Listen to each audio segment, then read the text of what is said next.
And we are live. Good evening, good morning, good afternoon, wherever it is you are in the world, and welcome to another edition of Living World of Darkness, Rage Across New York. Our scene starts on a warm, not even warm, just hot summer day in the Sept of the Green, in the middle of Central Park, in the veil protected areas of the Septs to the northernmost major area of the Sept, which is the training grounds hidden in the North Woods.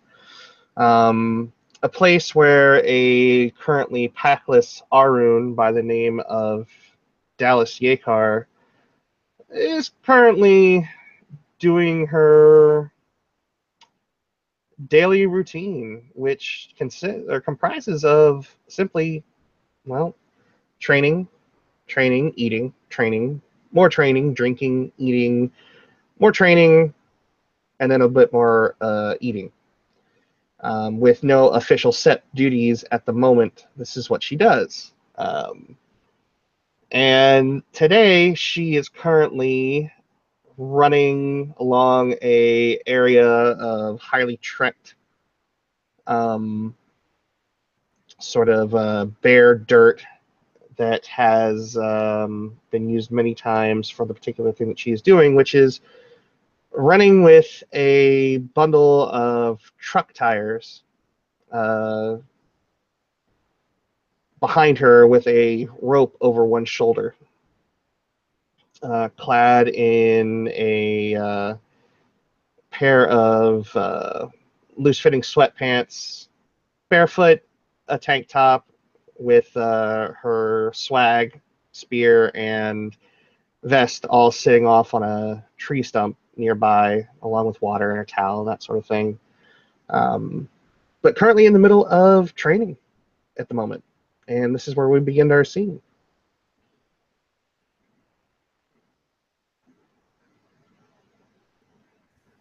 At this point, Teresa's gonna kind of show up to the training grounds, kind of see all this going on.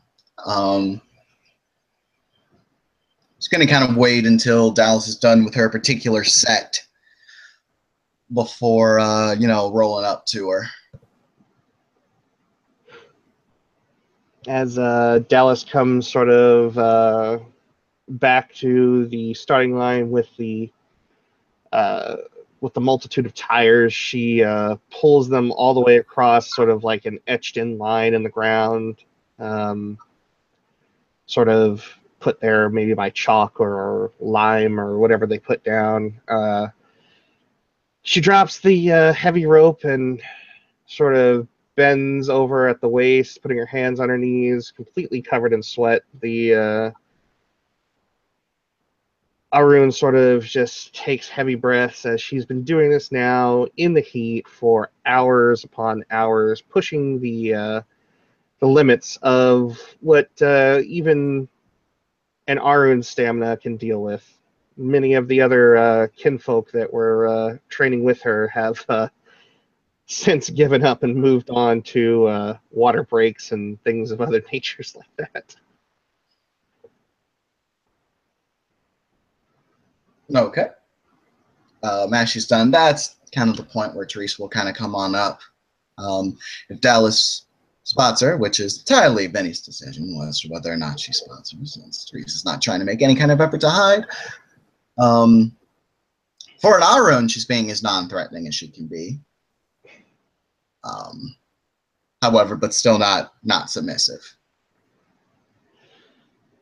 She looks up sort of from her position with like one eye closed that's kind of got like sweat dripping down into it, and the other eye open, flushed in the face, and she sort of has that panting, sort of staggered breathing. And she's seen Teresa before, so she knows who Public Enemy is. And she inclines her chin enough that throat shows, but at the moment, she is still doubled over, sucking wind. Catch your breath first. It's fine. I She got you. nods and she walks. She makes her way over to the stump and sits down on it, grabbing her water and the towel, and starts drinking. And then pours some over the top of her head before looking up and wiping off her face. Public enemy, Raya. To what do I owe the pleasure? Bit of a social call. Teresa will look over to the tires and say, Hunter's Mane, I see you here almost every day. Do you ever get bored just dragging those tires? No. Actually. Fair. Okay. It's my thing. Do this from sun up to sundown, and then in the evening enjoy drinks and socialization with my kin, or Aiden Raya and his compatriots. All right. I did, Hunter's Mane, want to come over here and hit you up because I feel like not too long ago we had a bit of a beef. And although we didn't see each other directly, we still felt the effects of what one another did. She'll sit up a bit more, take another drink out of the water, sort of cleanse out her mouth, and spit it over to one side. Just kind of get that nasty exercise breath and feel out of her mouth. And she looks up. Believe me, Raya, if there was beef completely one-sided, I have no real quarrel with you. I don't agree with your response to the howl, and it's why I openly defy it. But it has less to do with you and what was said in the howl, or rather what was not said.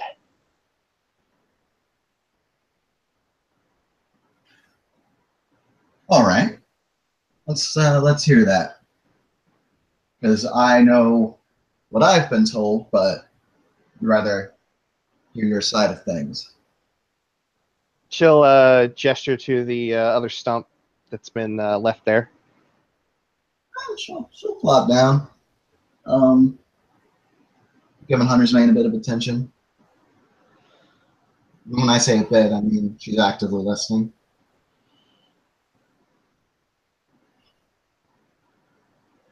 How much do you know about the Fenrir? Not too much, personally. I know Alazash Raya, and I knew one other Fenrir Philodox, and those are about the only two Geth that I know. Do you know how we feel about personal responsibility?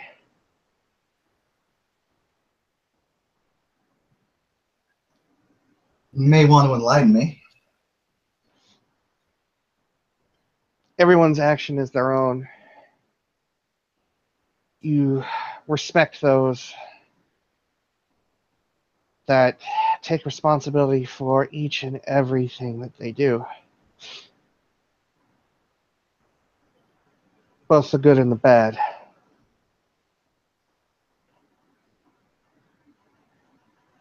I asked your packmate, the Metis known as Blinding Tempest, to confess her sins. That was the deal we struck. For me to pay her chiminage. And in two howls, she never said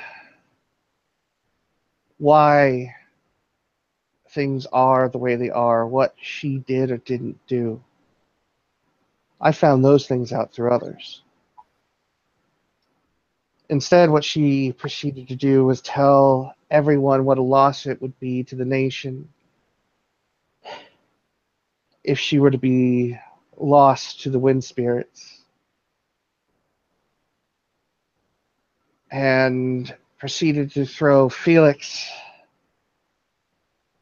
under the bus, not taking any responsibility for herself, not adhering to the deal that we made, and passing the buck on to others, trying to deflect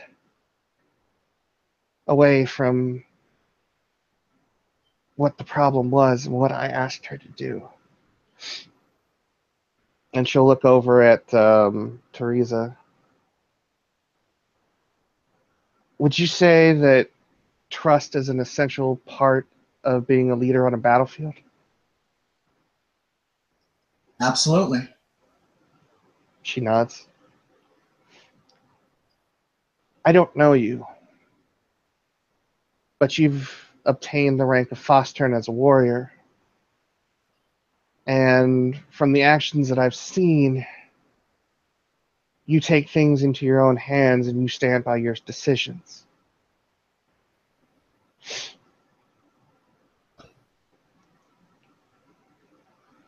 Blinding Tempest is a theurge. As a crescent moon, she is a spiritual leader, a guide at best. However, once you become an Adrian of the nation, you are a leader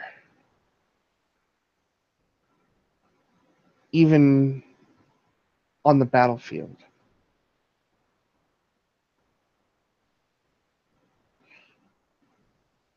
My disdain for Metis aside, I have to be able to trust those who I follow on the battlefield, who I take orders from.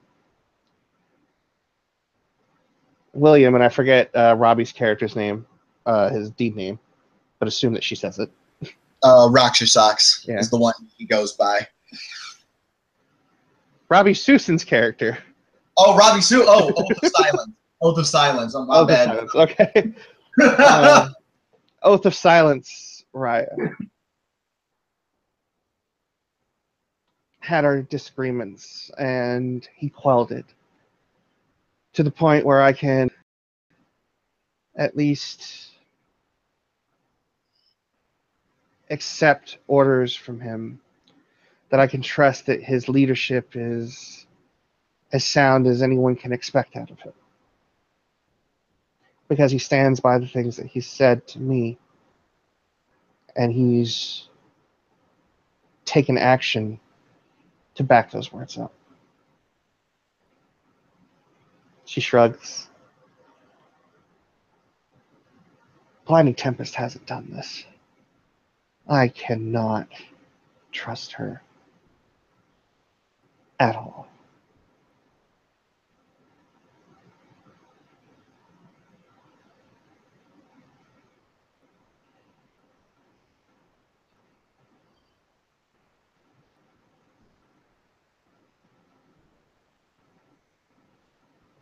Teresa's given her kind of those couple of seconds to make absolutely sure Dallas is done before she starts up.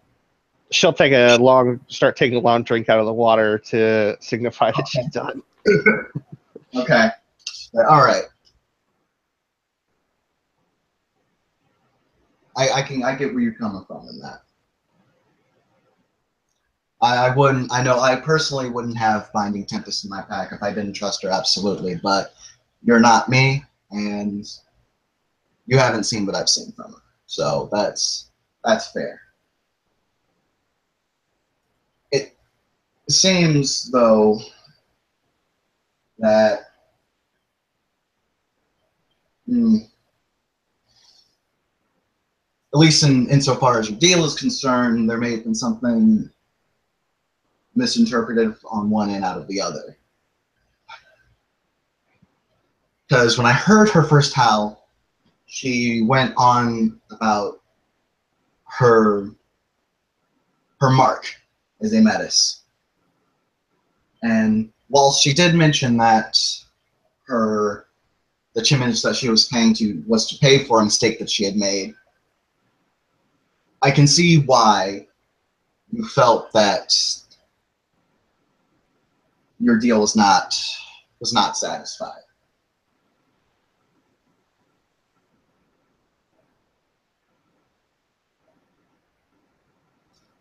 Now, again, that being said, all that I had heard was the way that I saw things. It seemed as if you were trying to command Binding Tempest, which unfortunately only reflects on me and the pack that I run.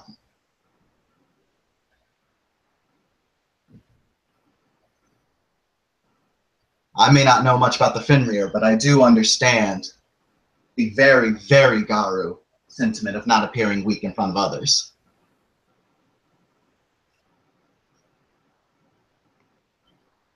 She'll make a gesture as though to make a point. All right. To not appear weak. What do you think the public perception is of someone who has a task given to them having to have their full moon step in for them to make others do it? And she doesn't say that with a hint of malice or condescendence. It's a general, just a general question or statement, depending on how you look at it.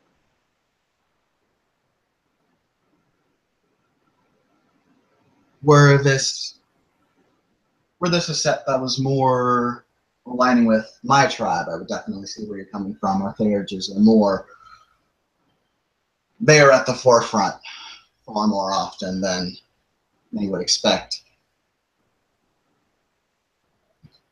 However, in a martial society like ours,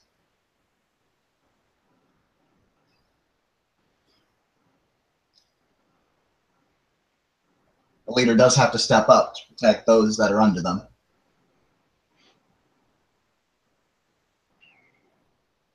Perhaps. And as a full moon, I can understand the mentality of leave no man behind.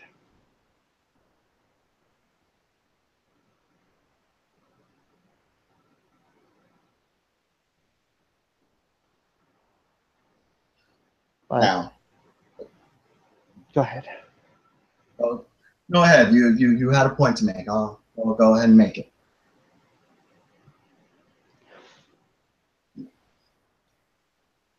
I haven't known Blinding Tempest for very long. I personally don't wish to get to know her. She's of a breed that represents a failing and Garu. Her very genesis, I take issue with. Her very existence, I take issue with.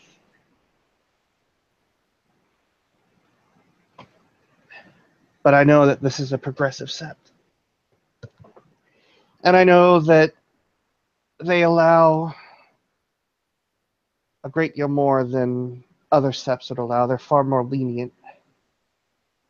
So I won't put in my personal feelings on the matter and leave it at,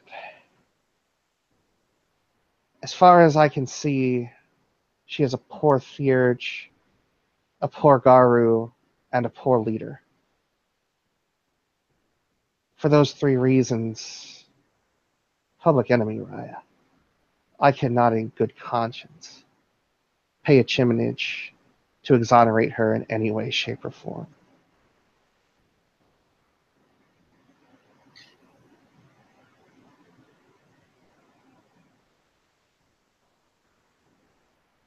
All right. Now to go back to a couple of the other points that you have made.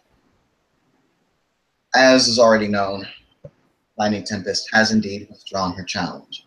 So that conflict of interest is no longer an issue. Now, as for the Rocks Your Socks issue, I can't tell you very much. However, I can tell you that the situation is being handled. And if you want to roll P&E, you can go right on ahead. It's not a great dice pool, but I'll sure give it a try. Okay. There's no minutes with this. Just kind of to get. Yeah, but we've all seen how 4 dice go with this fucking dice roller. Fair, man. Watch those bots, and then it becomes a whole fucking thing, right? And it's like, all right, I guess we're rolling initiative, and Teresa goes first. Don't worry, I'll get there someday. Oh, shoot. It's only 3 dice. I forgot. Oh, hell. You got the same dice pool as me? For our runes, what do we need to empathize with? Right? Shit. She's got a success. Okay. You can tell, Dallas can tell when Teresa says that, you know what? For lack of a better term, yeah, Dallas, this is a black woman. Handled.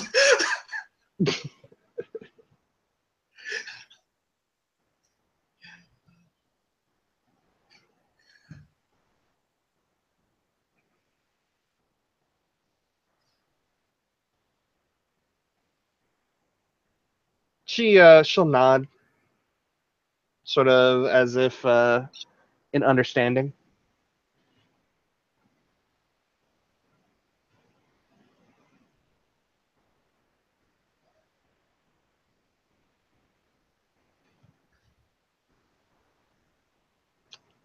I'll be real. I am definitely not a stranger to your beliefs on Metis. One that I am very, very used to. And Teresa's going to look at Dallas's hair a little bit. It's like bright fucking red, right? Oh, yeah. She kind of look at her hair. Oh, sorry. She's definitely Fianna born. Like, she's a get, but there is no get pure breed. And you might be able to, like, there's no backing to it, but if she were a Fianna, she'd be at least pure breed 3 or 4. Oh, I don't know if that's a thing, but Dallas can detect that on Teresa too, with approximately the same amount.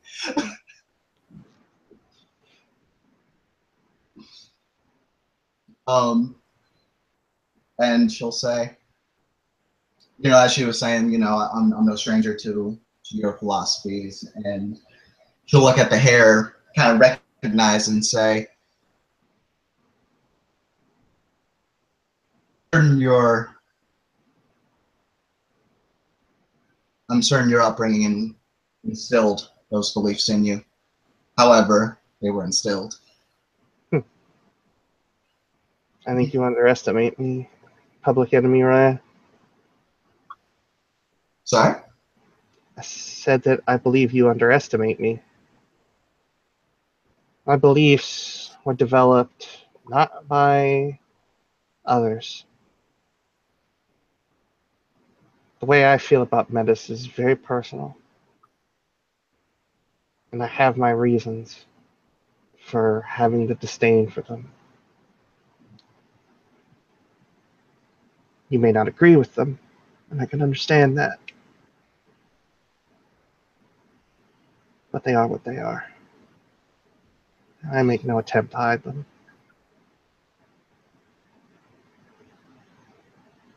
And at least in that regard, I didn't come here for,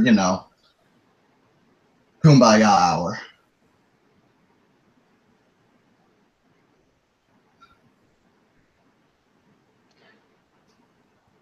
I'd honestly been waiting to receive a more get appropriate response about not paying the chiminage from your end.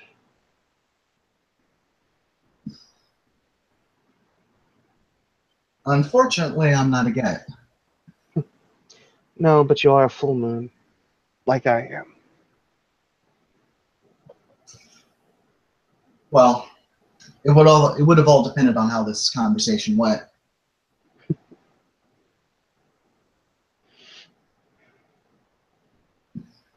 If you want to have a get response to it, we are on the training grounds. I wouldn't want to bring your mother into it or just straight out slap you in the face. Seems like we're being cordial enough right now. Not that I wouldn't relish the opportunity to potentially knock another Arun that outranks me on their ass. She gets a very sly smile. I did hear about that. Every dog has its day. Yeah.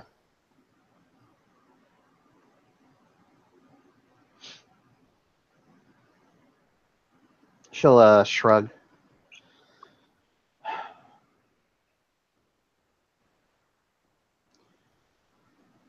You were acting in the interest of your pack. I can't fault you for that.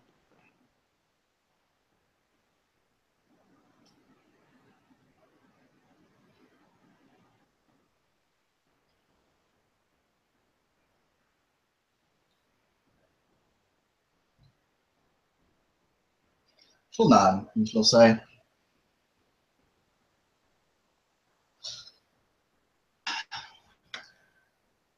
well, this is what I'm meant to do.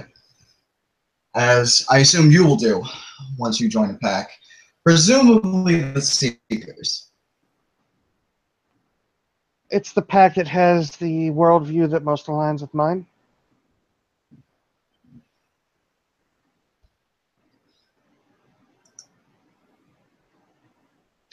I will let you know ahead of time. At least for the time being, my pack and Seekers they end up on missions and solving issues together more often than not. I have been on a mission with you. I've seen what you can do, and I've taken note that your personal emotions don't get in the way of task at hand, which I respect. So I figure that it won't be an issue working with me or mine down the line. I can work alongside a mule if that's what you're asking, or what you're picking at. It's exactly what I'm picking at. Blinding Tempest is not in my crosshairs. I don't mean to kill her. I don't mean to hamper her. But I also have no illusions about what I will and won't do for her.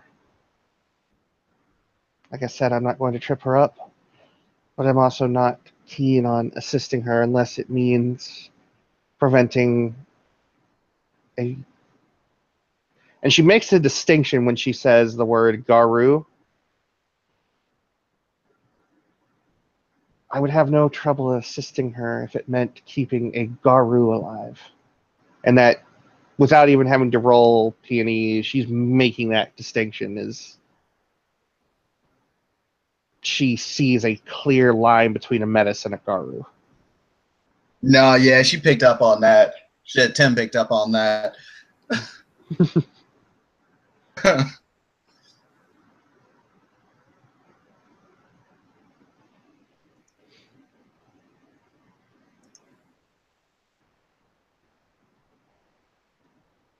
So if I do end up with the Seekers, and we work together, we're a unit. Plain and simple. It starts and ends there.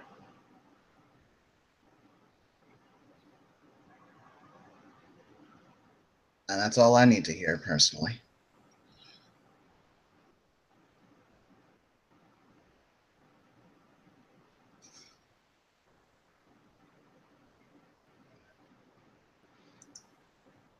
Dallas sits back and continues to enjoy the water.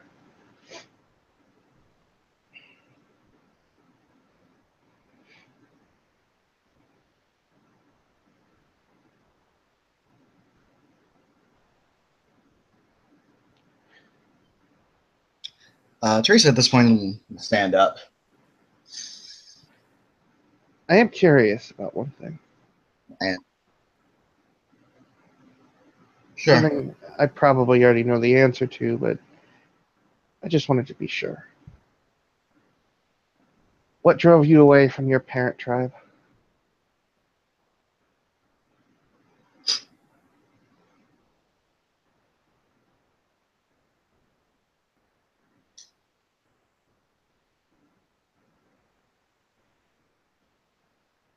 My parent, in my mind, was lower than you would see the lowest menace.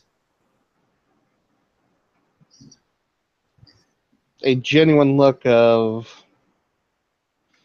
that low, and yeah, it's just kind of like, that's a bold statement. That kind of look like, oh, really?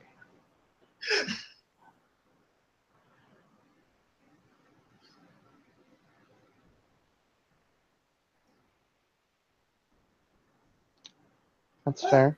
We both live for long enough, I might tell you a bit more about it.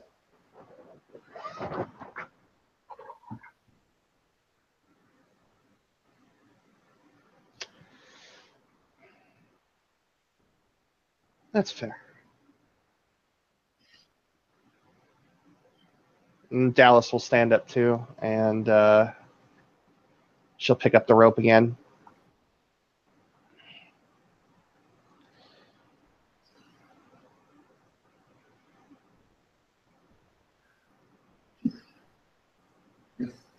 You're looking for it.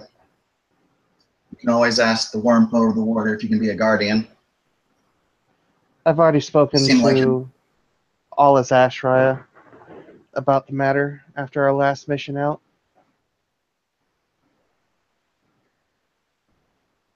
We'll see what happens. Fair enough. I presented a trophy. If he decides that I am worthy enough, I will become guardian. If not, I will continue to prepare for that day, and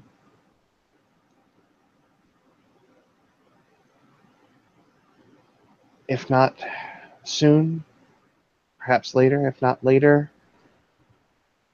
well, however long it takes.